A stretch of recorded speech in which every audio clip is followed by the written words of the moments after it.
आज 2027 की बात करेंगे। संघ में छिड़ी लड़ाई, आखिर अखिलेश की बारी कैसे आई? संभल सियासत सनातन, और संभल को योगी आदित्यनाथ हिंदुत्व से जोड़ रहे हैं। तो अब इसी हिंदुत्व के नाम पर सनातन का झंडा बुलंद करने वालों के मत बंटे हुए नजर आ रहे हैं।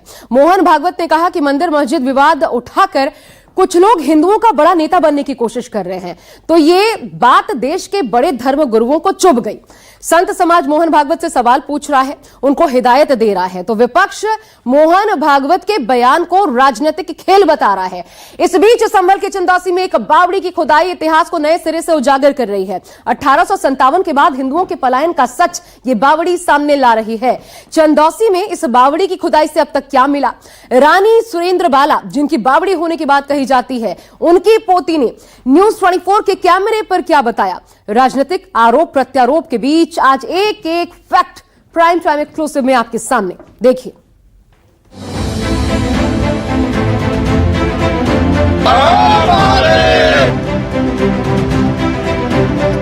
श्रद्धेचा आदर सगळं राम मंदिर झालं पाहिजे, ते होत आहे।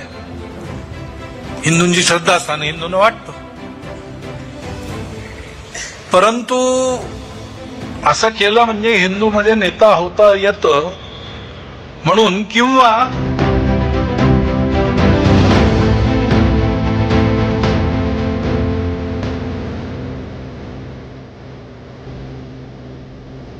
मोहन भागवत जी को ये जान लेना चाहिए कि वे हमारे अनुशासक नहीं हैं, हम उनके अनुशासक हैं।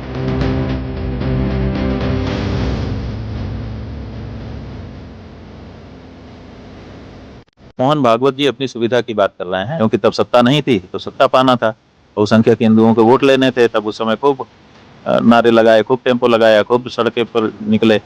अब सत्ता में आ गए हैं, अब थोड़ा कठिनाई हो रही है, इसलिए अब चाहते हैं कि ब्रेक लगा दें।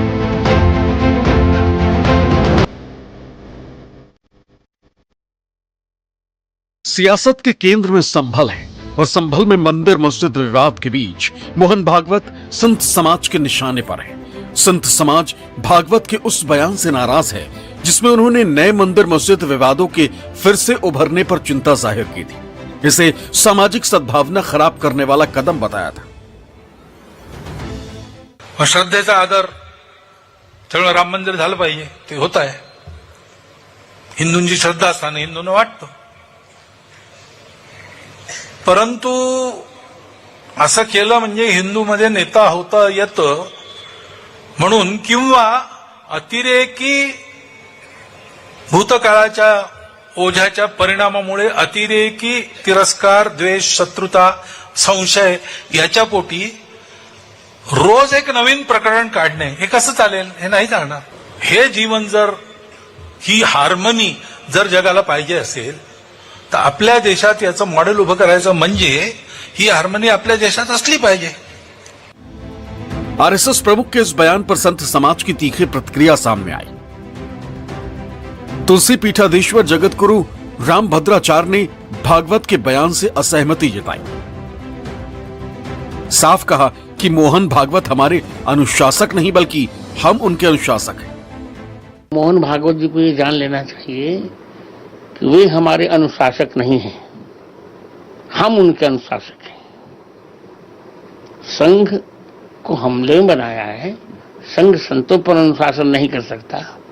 अनव धर्म के बारे में हमसे अधिक जानते हैं। सिर्फ इतना ही नहीं, उन्होंने मोहन भागवत पर तुष्टीकरण से प्रभावित होने का आरोप लगाया। साथ ही कहा कि वो राजनीति कर रहे हैं। गुरुजी, उनका कहना है कि हमको दुनिया को संदेश देना चाहिए आपसी भाईचारे का। भाईचारे का संदेश तुम दे रहे हैं, पर भाईचारे की व्याख्या वो नहीं समझ पा रहे हैं। वो तुष्टीकरण के, इसमें तुष्टीकरण से प्रभावित हो चुके हैं। भाईचारे का अर्थ होता है सह अस्तित्व। आप स्वयं रहिए, हमको भी रहने दीजिए। आप अपने धर्म का पालन करें, हमको भी धर्म का पालन करने दें, कि सब हम ही सहते रहें क्या? वहीं उत्तराखंड में ज्योतिर्मठ पीठ के शंकराचार्य स्वामी अविमुक्तेश्वरानंद सरस्वती ने भी प्रतिक्रिया दी।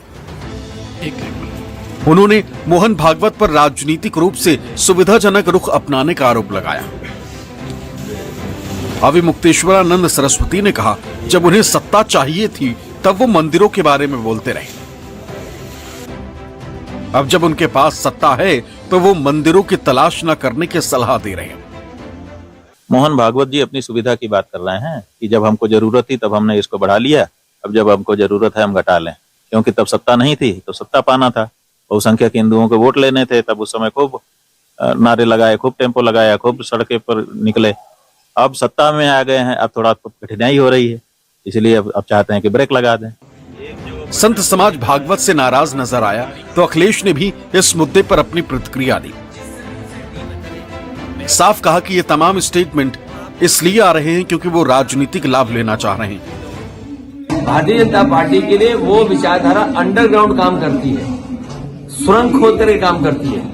अगर वो एक फोन भी कर दें मुख्यमंत्री जी को तो कोई भी सर्वे और कोई भी ऐसा विवाद नहीं होगा, लेकिन हर जगह राजनीतिक लाभ लेना चाहते हैं। अखिलेश लगातार संभल के मुद्दे पर बीजेपी को घेर रहे, बीजेपी पर सामाजिक सौहार्द बिगाड़ने का आरोप लगा रहे हैं। यूपी में खुदाई में मंदिरों के मिलने पर अखिलेश यादव ने बीजेपी को घेरा, कहा कि यूं ही खोदते खोदते अपनी सरकार भी एक दिन खोद लेंगे। ऐसे ही ढूंढते रहेंगे, खोदते खोदते एक दिन अपनी सरकार को भी खोद देंगे। दरअसल संभल में इन दिनों मंदिर मस्जिद विवाद चरम पर है। यूपी के साथ साथ देश में भी इस मुद्दे पर सत्ता पक्ष और विपक्ष आमने सामने है। संभल में लगातार मंदिरों को खोजने का काम जारी है। अभी भागवत के बयान पर सियासत गर्म हो रही थी। इसी बीच संभल में एक प्राचीन बावड़ी मिलने की घटना सामने आई। संभल के चंदौसी के लक्ष्मणगंज में राजस्व विभाग ने एक जमीन की खुदाई की तो उसके नीचे एक विशालकाय बावड़ी मिली, जिसे रानी सुरेंद्रवाला की प्राचीन बावड़ी बताया जा रहा। जानकारों का मानना है कि ये 18वीं शताब्दी का बना हुआ है। दरअसल संभल में 46 साल पुराना मंदिर मिलने के बाद डीएम को हिंदूवादी नेता कौशल किशोर की तरफ से एक शिकायती पत्र दिया गया था, जिसमें कहा गया था कि लक्ष्मणगंज में पहले बिलारी की रानी की बावड़ी थी, जिसके बाद डीएम के आदेश पर खुदाई की गई। हालांकि कुआं तो अभी तक सामने नहीं आया, लेकिन एक प्राचीन इमारत उभर कर सामने आ गई। अपनी ऐतिहासिक ये चंदौसी की धरोहर है। इसमें ये भी बताते हैं, जैसे पुराने बुजुर्गों से बात हुई है कि वो रानी साहिबा की यहाँ छावनी अंदर जाके रुका करती थी गुप्त तरीके से, कहीं हमला करना हो या क्या करना हो। इसके बारे में हमने लिखित शिकायत दी थी कि वो बाबरी कुआं जो हमारा धरोहर है, ऐतिहासिक धरोहर है, उसे पुनः उसे जीवित किया जाए।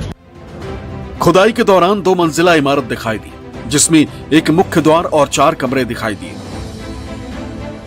न्यूज 24 की टीम ने अंदर जाने का फैसला किया और हमारे कैमरे में जो कुछ कैद हुआ वो आप भी देखिए।